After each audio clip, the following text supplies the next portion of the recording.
Let's bring in Ben Shapiro, editor-in-chief of the Daily Wire and host of the Ben Shapiro Show podcast, which I listen to every day. Ben, I want to talk to you about this bill that the president signed today, but just before the show started, the Congressional Budget Office put out this number. They are estimating a 12% drop in GDP for this quarter, 40% annualized, and federal debt to exceed GDP by the end of the year. And I know these are things you think about a lot, and maybe get your take on the president signing this bill, but what happens on the other end of it?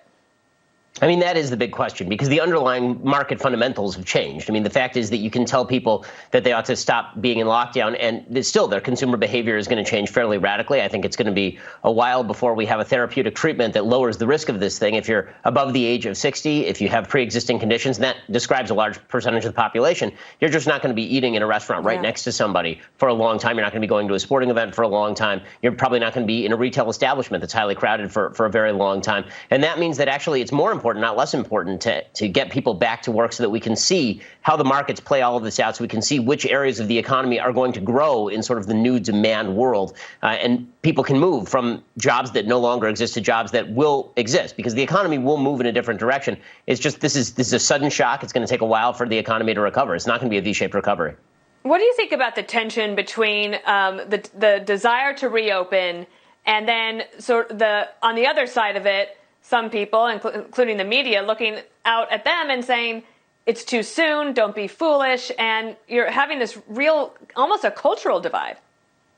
Well, I think that a large part of what's happening here is that Americans do understand that, or they should understand, that there is no situation in which everybody is absolutely safe, where the threat comes to an end, where people go back to work and now they can go without masks, without social distancing, and the risk level is what it was before any of this happened. And I think that needs to be constantly reinforced. I also think that it's important for politicians not to play the ridiculous game where they suggest that if only we save a single life, then any policy is justified. That's the last refuge of the political scoundrel. Policymaking is always about weighing competing values and weighing exactly the cost to not only human liberty, but to human prosperity, the number of lives ruined, not just the number of lives lost, what it looks like when you have 30 million people suddenly out of work. These are serious concerns, and only unserious people suggest that any policy that is going to be taken is not going to have costs and risks. Single factor analysis here is the enemy of good sense. And that's why Andrew Cuomo is going to end up opening up parts of New York, understanding that the risk still exists for a lot of people. I mean, that's just going to happen. The same thing will happen in Illinois. The same thing will happen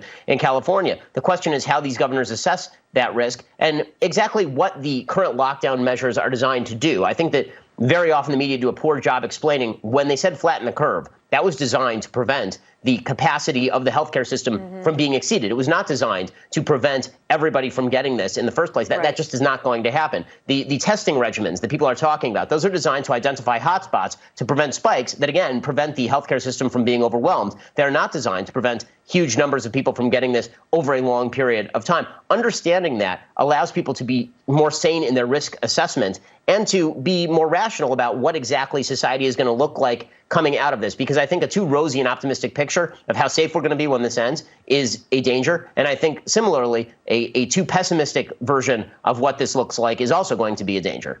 There's also this problem of that if you reopen and people are expected to go back to work, but the child care centers and the schools are still closed, how are parents supposed to make those decisions? I'll give you the last word. Yeah, I mean, that's exactly right. And again, I think that in the end, we live in a republic. Individual citizens are going to have to make decisions that don't threaten other people, but that allow them to live their lives in a way that they feel comfortable with. And that risk assessment is going to vary based on person. In a free country, we're all going to have to do that. And to pretend otherwise is simply just political lying.